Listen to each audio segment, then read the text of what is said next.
ሰሞኑን በአክሱምና አካባቢው የተፈጠረውን ነገር ተመልክታችኋል። ነገሩ ሌላ መንገድ ለማስያዝና ሽብርተኝነትን የሚነዙ አንዳንድ ግለሰቦች ግን አሉ። እስኪ እነዚህን ቪዲዮዎች እንመልከታቸው። አረ ሰዎች ረፉ ሙስሊሙን እንደዚህ ያታንከራቱት። የአጼዎቹን ስርዓት አይቻልም። የአጼዎቹን ስርዓት በ21ኛው ክፍለ ዘመን ለማምጣት ከፈለጋችሁ በአክሱም ከተማ ጽንፈኞች የአላህን ቃል በዚህ መልኩ ነው ያዋረዱት። ሙስሊሞች ስጋ እንዳየውሻ ሰሞኑን በአክሱም ከተማ የስቅለት ዕለት የተፈጸመውን ጉዳይ በማያያዝ የተለያዩ ሰዎች የሚያስተላልፉት መልእክት አንድን ህዝብ ለይቶ ለማጥቃት የሚያመቻች ሆኖ አግኝተነዋል። ያ ቁርአን እኮ ይናገራል። አሁን ካዕባን ያፈርሳሉ ብሎ እኮ የሚናገረው የድሬዳዋ ከንቲባም ያስተላለፉት መልእክት እጅግ በህዝብ ተቀባይነት የለው። አስሐቡል ፊል ይላል እኮ። አስሐቡል ፊል ማለት የአብርሃም ልጆች ናቸው።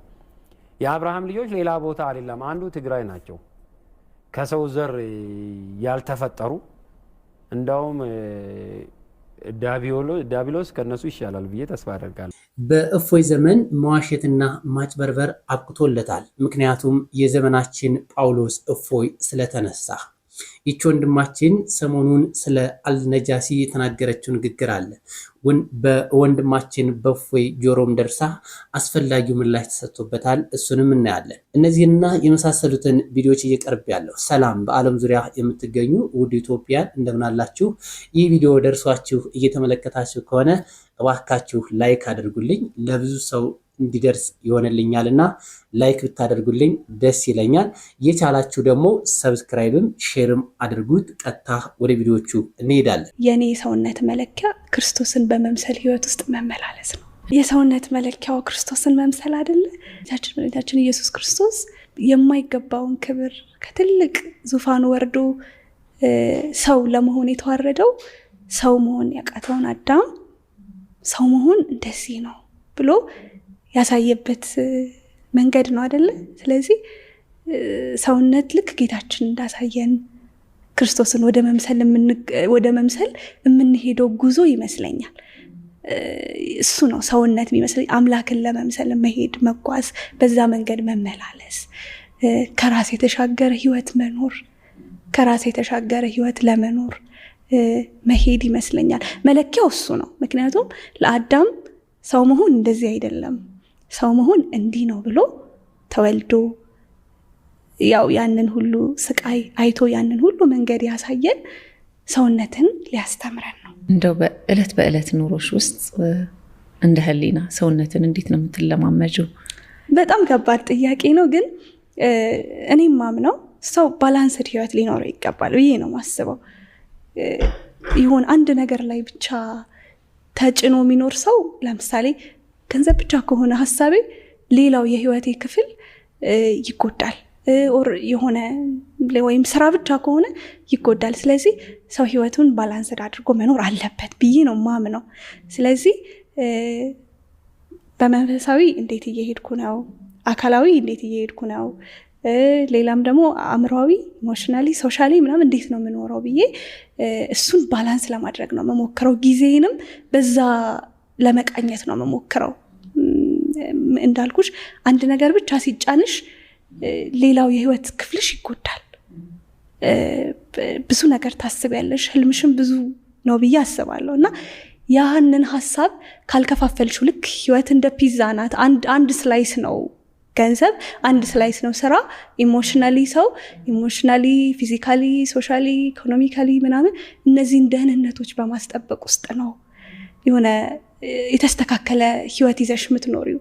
ያው ከምንም በላይ እንዳልኩሽ ሰውነት እግዚአብሔርን የመምሰል ሂደት ውስጥ ነው የሚሰራው ብዬ ነው ማስበው። ስለዚህ የእሱን ትእዛዝ በመጠበቅ የእሱን የሰጠሽን ትእዛዛት በመጠበቅ ውስጥ ነው ብትወዱኝ ትእዛዜን ጠብቁ እንዳለው በዛ ውስጥ መመላለስ ነው ትልቁ የሰውነት ጥግ ማለት ነው። በቅርቡ ማለት ነው ሁላችንንም እንደዚህ ብለን ለመዘመር ያውቃል።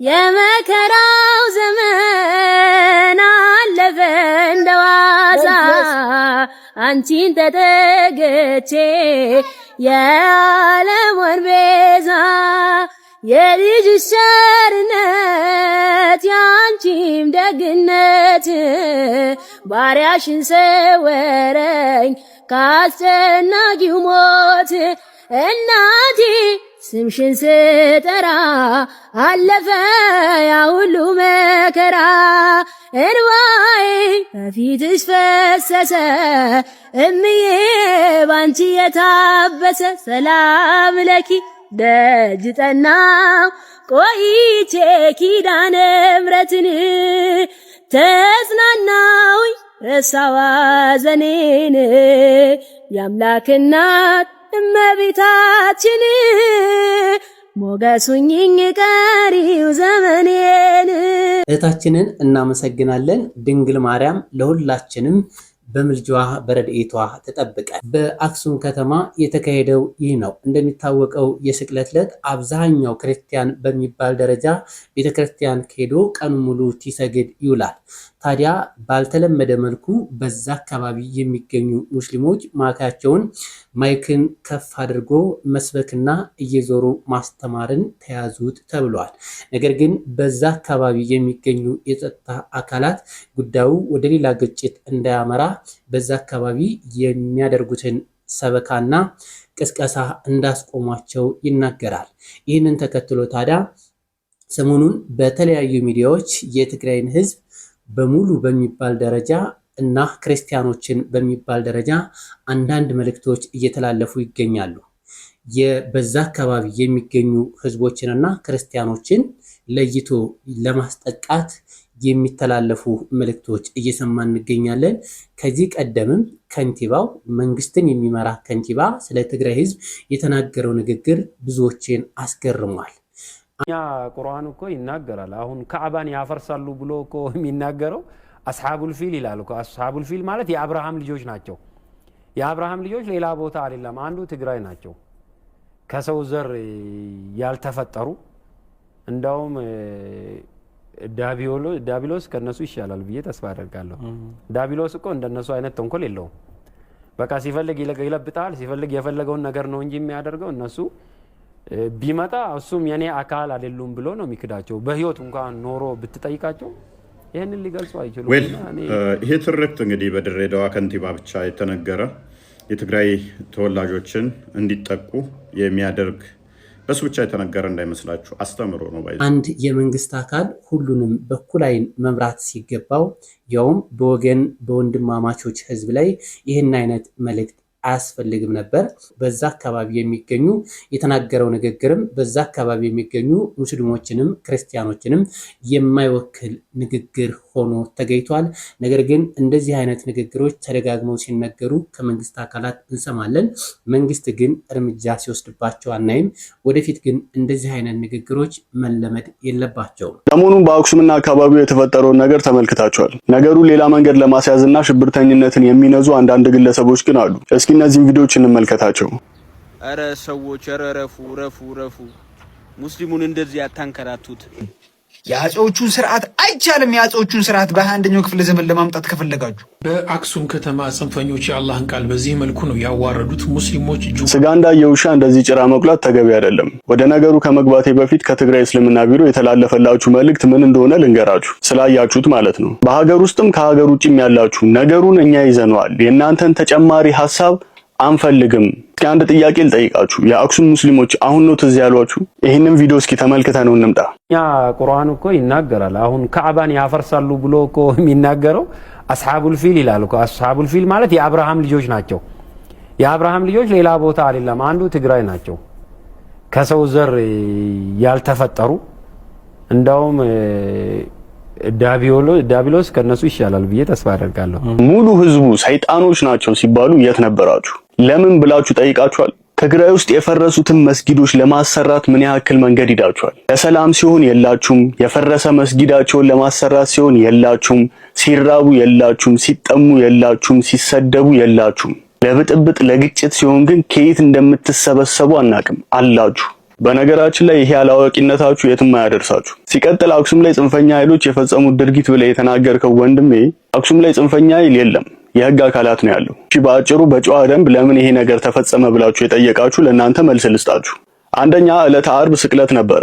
መላው ኦርቶዶክሳዊ በመላው ዓለም የሚኖር በሙሉ ቀኑን ሙሉ በስግደት ያሳልፋል። ተደርጎም ታይቶም በማይታወቅ መልኩ ትልልቅ ስፒከሮችን ይዘው አንዳንድ ግለሰቦች ግጭትን ለመፍጠር ያሰቡ ሰዎች ማለት ነው ስፒከሩን ይዘው ወጥተው ድምጹን ከፍ አድርገው ህዝቡን ለመበጥበጥ ለመረበሽ ሲፈልጉ ነበር። በዛው አካባቢ የነበሩ አባቶች ድምጹን እንዲቀንሱና ሁለቱም አካላት ስርዓተ አምልኳቸውን እንዲፈጽሙ በጨዋ ደንብ ጠየቋቸው። አይ አሻፈረኝ አንፈልግም ብለው ይህን ድርጊታቸውን ድጋሚ መቀጠል ጀመሩ።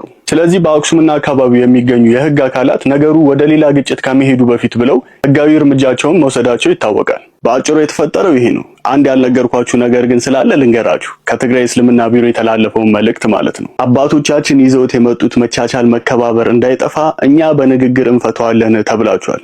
ወንድሞቻችንን እናመሰግናለን። በዛ አካባቢ የሚገኙ ሙስሊሞች ግን እጅግ በሳል ናቸው። ህዝብ ወደ ግጭትና ወደ አመፅ እንዳይገባ ያረጋጉበት መንገድ እኛው እንበቃለን፣ ችግሩን እንፈታዋለን። በሌላ አካባቢ የምትገኙ ሙስሊም ወንድሞቻችኖች አታስፈልጉንም ብለዋቸዋል። እባካችሁ ህዝብን ተህዝብ አታጋጩ፣ እንደ ጥንቶቹ አባቶቻችን አብረን ተከባብረን እንኑርበት። በእፎይ ዘመን ውሸትና ቀልድ የለም፣ በክርስትናም ላይ መዘባበት የለም፣ አብቅቶለታል።